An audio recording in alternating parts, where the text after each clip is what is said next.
Hi guys, this is Andy Amix from Murphy's Magic Supplies.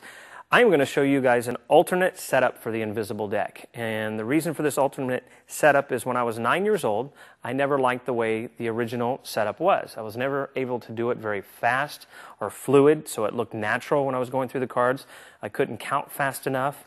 So this was my alternate handling and setup, and it is much simpler. Everything is in paired sets, as you can see.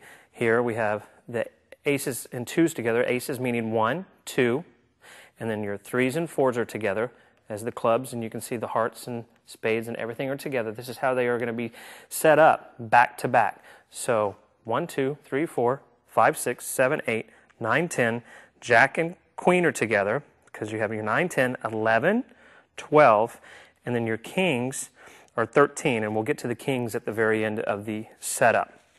So now what you're going to want to do is set your cards up back to back.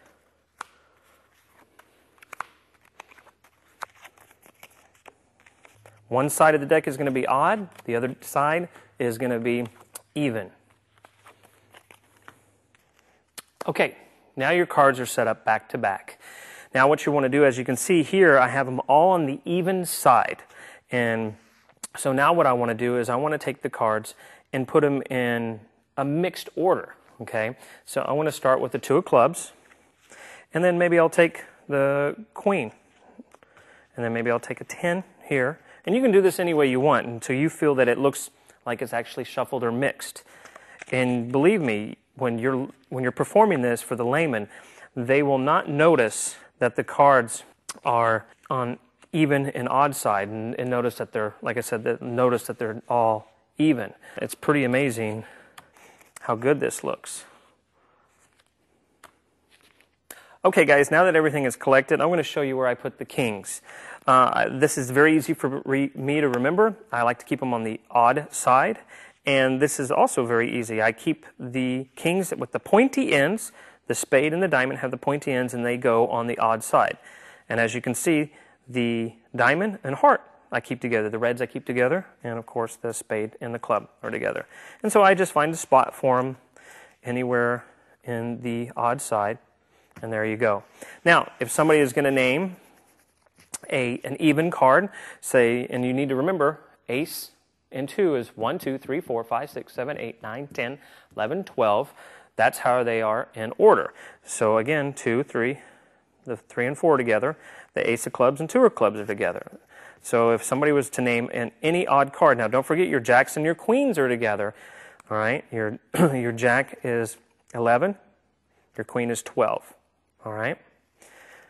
So if I was to run through and find anything for 3, 4, and if somebody named 3 or 4 clubs, I would come to that card, kick it up, and then close everything.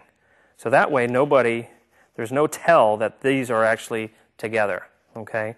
And then I would close everything together, reveal my 4 clubs, okay? Now, I'm also going to show you guys how I keep it in the pack of cards. I like to keep my odd side in the portion where the box is actually opened.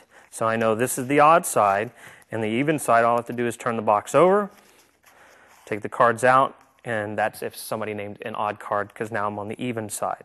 Now, I know a lot of guys also like to use the joker. You can. They like to use the joker and keep it on top and come to the joker and say, oh, jokers are wild, and set it aside. I find it absolutely unnecessary. I've never been called out on it. I've been doing the invisible deck for 20 years or so now.